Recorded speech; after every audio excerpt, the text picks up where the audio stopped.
Make your mind larger than your problems. A lesson from Buddhism. Years back, when I was working on the book, The Buddhist Religions, I sent the manuscript to a scholar who was an expert in early Mahayana. I had her read through the book, and she was surprised at a point I was making about Theravada, which is that most people in Theravada countries don't think of themselves as following the Noble Eightfold Path. Instead, they're developing the 10 perfections. She thought that the perfections were a Mahayana invention. Actually, they came before Mahayana split off, and they really are a powerful way of understanding how Buddhism is practiced in Southeast Asian Theravada countries, because they deal with the virtues you need, the virtues you develop, as you go through daily life. Some of them are related to meditation, like renunciation, which doesn't mean just giving up pleasures. It means giving up sensuality, your fascination with sensual thoughts, and finding your pleasure in concentration instead. Others have to do more with dealing with other people. As the Buddha said, when you're dealing with other people, you have to develop equanimity. You have to develop goodwill, kindness, and endurance. The other people will benefit, and you'll benefit from those virtues too, because all of them play a role in your meditation, especially the endurance. So, there's a special need for developing these qualities as you deal with other people. So, as you think of bringing the practice of Dhamma into your daily life, or better yet, bringing your daily life into the practice of the Dhamma, think of the perfections as the overarching set of Dhammas that provides your framework. They can all be explained under one perfection, which is the perfection of determination. I was mentioning yesterday how someone was surprised at how much goal orientation there was in some of my books. He saw it as a flaw. But think about the Buddha. He was extremely goal-oriented, probably the most goal-oriented person in history. He left home because he had a goal, and he kept on practicing, even in spite of many false starts, because he held to that goal.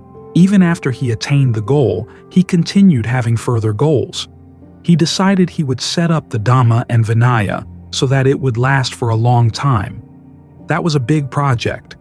Gaining awakening took 6 years. Setting up the Dhamma and Vinaya took 45. Every time he gave a talk, it was with a purpose. If he could get people to gain awakening by listening to the talk, that's what he would try to bring about. If he realized that they were not ready for that yet, he would try to send them in the right direction. He didn't just give talks as a matter of ceremony. He didn't teach as a matter of ceremony. He taught with a purpose. So when you're thinking about bringing your life into the practice of the Dhamma, what is your purpose? What is your goal? Think about that. The Buddha would recommend that you make your ultimate purpose the end of suffering. Then you have to think about what you have to do in order to get there.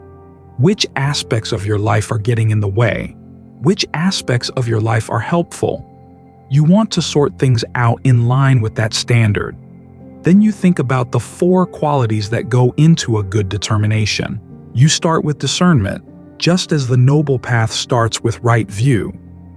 You want to have a clear idea of what would be a worthwhile goal for your life, and of what you have to do in order to get there. Now, under discernment, the Buddha would also list goodwill. At one point he said, if you have ill will for other people, that's wrong view. Not just wrong resolve, wrong view as well. But goodwill doesn't mean simply being nice to other people. It means thinking about what true happiness would be for you and for others, what you have to do in order to bring about true happiness. Use your discernment for that. That's where discernment and goodwill come together. You could use your discernment for all kinds of goals, but if you make your goal true happiness, it means you have to have goodwill for yourself. If you want your happiness to last, you have to have goodwill for others too, because if your happiness depends on their suffering, they'll do what they can to stop it. You also have to realize that their true happiness will have to come from their actions. So, when there are times when someone is going to do something unskillful and you can actually prevent it, that's an aspect of goodwill. They may not like it, but as Ajaan Fuang used to say, we're not here to get other people to like us. We're nobody's servant. Nobody hired us to practice. Nobody hired us to be born.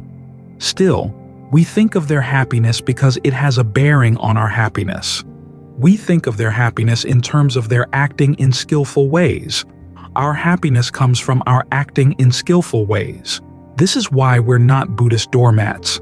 There is that image where the bandits have pinned you down and they're sawing you into little pieces with a two-handled saw. And that's a case where they've overpowered you. There's nothing you can do. You just spread goodwill, starting with them and then out to the whole cosmos.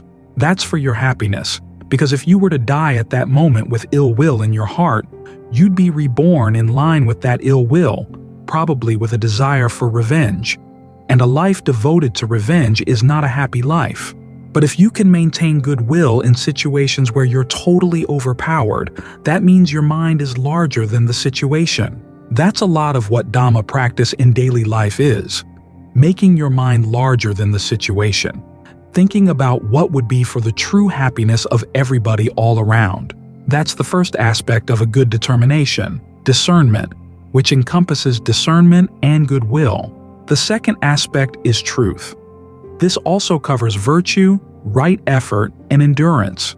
Once you've decided that you have a goal, you stick with it and you do what needs to be done. Whether you like it or not, whether it's easy or not, you try to be true to your goal. Otherwise, it's not a goal anymore. The third quality is generosity. Generosity here can cover giving up unskillful attitudes. It can cover the act of actually giving and also renunciation. As I said earlier, renunciation is giving up your fascination with sensual thoughts. You find your happiness instead in the practice of concentration. You want to have the concentration as your food as you go through life. Of course, you don't have as much time to practice concentration when you're outside of the monastery as you would in the monastery, but you actively have to make time for your meditation because the world doesn't make time for you. This may mean little meditation breaks as you go through the day, as well as having a part of the day when you devote it totally to the practice. The same point goes with generosity, the act of giving. You actively give of your time. You give of your material wealth. You give of your energy. You give of your knowledge. You want to go out of your way to find opportunities to give as much as you can. The Buddha advises that you not harm yourself as you give. In other words, you don't give so much that you're depleted by it. At the same time, you don't harm others by the way you give things. In other words, if you give something to a monk, make sure it's the kind of thing the monk can use and maintain his precepts. There's a lot that goes into giving, and devoting yourself to giving is one of the ways you can find enjoyment in the practice, as you try to be creative in deciding what you have that you can give and how you can give it. What would be really appropriate for the person receiving it? That expands your mind. Finally, there's calm, which covers endurance and equanimity. These two are related, but they're not quite the same thing. Equanimity is an evenness in your attitude in the face of good and bad things. Endurance is the ability to put up with bad things and not retaliate. There are a lot of things we have to endure in this life. You want to make sure you're not aiming at getting back at others for the things you have to endure. The more you develop this endurance, then the more you can deal with problems of pain in your own meditation. Have the attitude, okay, negative things are going to come up. It's a natural part of the world, but you don't have to wound yourself around them. In every case, all these perfections are a matter of making your mind larger than the situation as you maintain a larger perspective, a sense of larger strength, as in the images the Buddha gives for goodwill. Your mind is like earth. The people who are abusing you are like a little man coming along with a hoe and a bucket. He's going to dig the earth and spit on the earth and piss on the earth, saying, "Be without earth, be without earth." But because he's so small and puny and the earth is so large, he's never going to succeed. You want your goodwill and endurance to be that large. You can make your goodwill like space. People can try to write things in space, but there's no place for what they're writing to stick. You want a mind that's not sticky. In other words, people are going to do unskillful things. They're going to say unskillful things. It's a natural part of the world, but you don't fasten on it. You keep your mind large. This is why we say that it's not a matter of bringing the Dhamma into your daily life. It's more a matter of bringing your daily life into the Dhamma. Let the Dhamma be larger, because it is. Metta means goodwill. Ajaan Fuang, my teacher, once discovered that a snake had moved into his room. Every time he entered the room, he saw it slip into a narrow space behind a storage cabinet. And even though he tried leaving the door to the room open during the daytime, the snake wasn't willing to leave. So for 3 days they lived together. He was very careful not to startle the snake or make it feel threatened by his presence. But finally, on the evening of the 3rd day, as he was sitting in meditation, he addressed the snake quietly in his mind. He said, "Look, it's not that I don't like you. I don't have any bad feelings for you. But our minds work in different ways. It'd be very easy for there to be a misunderstanding between us. Now, there are lots of places out in the woods where you can live without the uneasiness of living with me." And as he sat there spreading thoughts of metta to the snake left.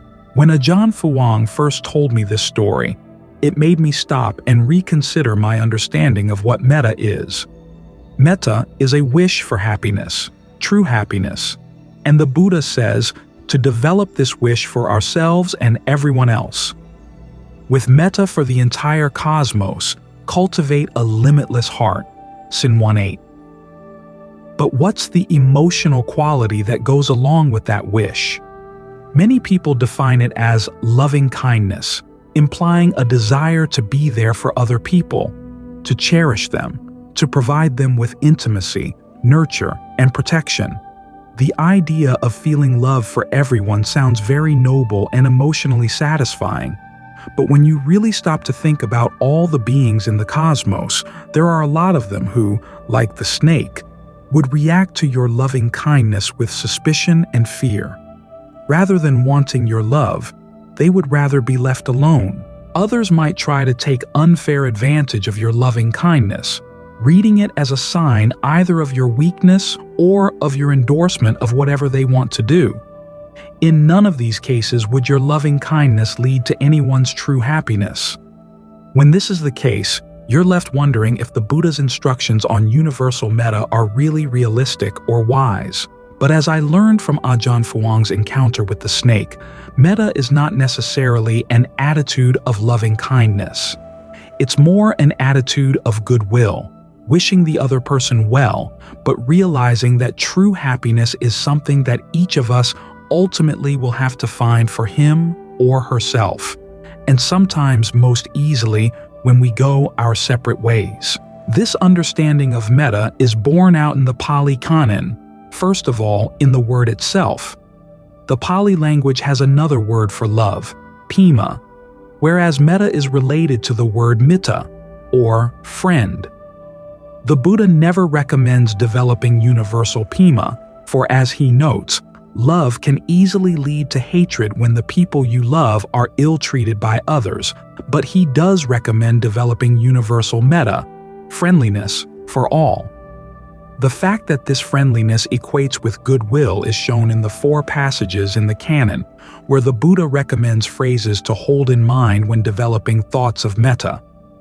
These phrases provide his clearest guide not only to the emotional quality that underlies metta, but also to the understanding of happiness that explains why it's wise and realistic to develop metta for all. The first set of phrases comes in a passage where the Buddha recommends thoughts to counter ill will. These phrases are chanted daily in Theravada communities the world over. May these beings, free from animosity, free from oppression, and free from trouble, look after themselves with ease. AN 10-100-65. Notice that last statement. May they look after themselves with ease. You're not saying that you're going to be there for all beings all the time, and most beings would be happier knowing that they could depend on themselves rather than having to depend on you. I once heard a Dhamma teacher say that he wouldn't want to live in a world where there was no suffering because then he wouldn't be able to express his compassion, which, when you think about it, is an extremely selfish wish. He needs other people to suffer so he can feel good about expressing his compassion. A better attitude would be, may all beings be happy. May they be able to look after themselves with ease. That way they can have the happiness of independence and self-reliance. Another set of metta phrases is in the Karanya Metta Sutta. They start out with a simple wish for happiness. Happy at rest. May all beings be happy at heart. Whatever beings there may be, weak or strong without exception, long, large, middling, short, subtle, blatant, seen and unseen, near and far, born and seeking birth. May all beings be happy at heart. But then they continue with a wish that all beings avoid the causes that would lead them to unhappiness. Let no one deceive another, or despise anyone anywhere, or through anger or resistance, wish for another to suffer. SN 18. In repeating these phrases, you wish not only that beings be happy, but also that they avoid the actions that would lead to bad karma, to their own unhappiness. You realize that happiness has to depend on action. For people to find true happiness, they have to understand the causes for happiness and act on them. They also have to understand that true happiness is harmless. If it depends on something that harms others, it's not going to last. Those who are harmed are sure to do what they can to destroy that happiness. And then there's the plain quality of sympathy. If you see someone suffering, it's painful. If you have any sensitivity at all, it's hard to feel happy when you know that your happiness is causing suffering for others. So, again, when you express goodwill, you're not saying that you're going to be there for them all the time. You're hoping that all beings will wise up about how to find happiness and be there for themselves. The Karanya Metta Sutta goes on to say that when you're developing this attitude, you want to protect it in the same way that a mother would protect her only child. As a mother would risk her life to protect her child, her only child. Even so, should one cultivate a limitless heart with regard to all beings. Some people misread this passage. In fact, many translators have mistranslated it, thinking that the Buddha is telling us to cherish all living beings the same way a mother would cherish her only child. But that's not what he's actually saying. To begin with, he doesn't mention the word cherish at all. And instead of drawing a parallel between protecting your only child and protecting other beings, he draws the parallel between protecting the child and protecting your goodwill. This fits in with his other teachings in the canon. Nowhere does he tell people to throw down their lives to prevent every cruelty and injustice in the world, but he does praise his followers for being willing to throw down their lives for their precepts. Just as the ocean is stable and does not overstep its tide line, in the same way my disciples do not, even for the sake of their lives, overstep the training rules I have formulated for them. Ud 5.5. The verses here carry a similar sentiment. You should be devoted to cultivating and protecting your goodwill to make sure that your virtuous intentions don't waver. This is because you don't want to harm anyone. Harm can happen most easily when there's a lapse in your goodwill, so you do whatever you can to protect this attitude at all times. This is why, as the Buddha says toward the end of the sutta, you should stay determined to practice this form of mindfulness. The mindfulness of keeping in mind your wish that all beings be happy, to make sure that it always informs the motivation for everything you do. This is why the Buddha explicitly recommends developing thoughts of metta in two situations where it's especially important, and especially difficult, to maintain skillful motivation: when others are hurting you, and when you realize that you've hurt others. If others are harming you with their words or actions, even if bandits were to carve you up savagely into pieces with a two-handled saw, The Buddha recommends training your mind in this way. Our minds will be unaffected, and we will say no evil words. We will remain sympathetic, with a mind of goodwill, and with no inner hate. We will keep pervading these people with an awareness imbued with goodwill, and, beginning with them, we will keep pervading the all-encompassing world with an awareness imbued with goodwill, abundant, expansive, immeasurable, free from hostility, free from ill will. MN 21. In doing this, the Buddha says, you make your mind as expansive as the river Ganges, or as large as the earth. In other words, larger than the harm those people are doing or threatening to do to you. He himself embodied this teaching after Devadatta's attempt on his life. As he told Mara, who had come to taunt him while he was resting from a painful injury, I lie down with sympathy for all beings. SN 413.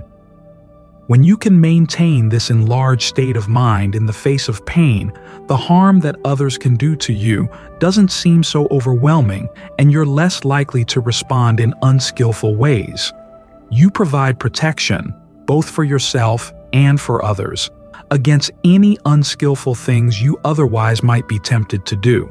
As for the times when you realize that you've harmed others, the Buddha recommends that you understand that remorse is not going to undo the harm, so if an apology is appropriate, you apologize. In any case, you resolve not to repeat the harmful action again. Then you spread thoughts of goodwill in all directions. This accomplishes several things. It reminds you of your own goodness, so that you don't, in defense of your self-image, revert to the sort of denial that refuses to admit that any harm was done. It strengthens your determination to stick with your resolve not to do harm, and it forces you to examine your actions to see their actual effect. If any of your other habits are harmful, you want to abandon them before they cause further harm. In other words, you don't want your goodwill to be just an ungrounded floating idea. You want to apply it scrupulously to the nitty-gritty of all your interactions with others. That way, your goodwill becomes honest, and it actually does have an impact, which is why we develop this attitude to begin with. To make sure that it truly animates our thoughts, words, and deeds in a way that leads to a happiness harmless for all. Finally, there's a passage where the Buddha taught the monks a chant for spreading goodwill to all snakes and other creeping things. The story goes that a monk meditating in a forest was bitten by a snake and died.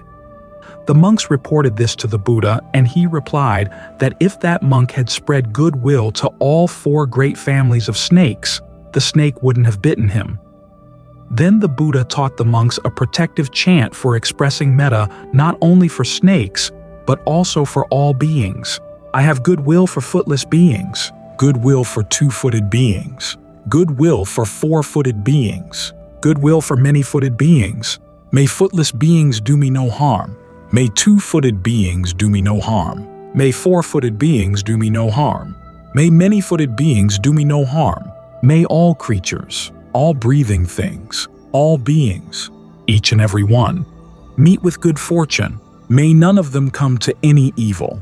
Limitless is the Buddha, limitless the Dhamma, limitless the Sangha. There is a limit to creeping things, snakes, scorpions, centipedes, spiders, lizards, and rats. I have made this safeguard. I have made this protection. May the beings depart.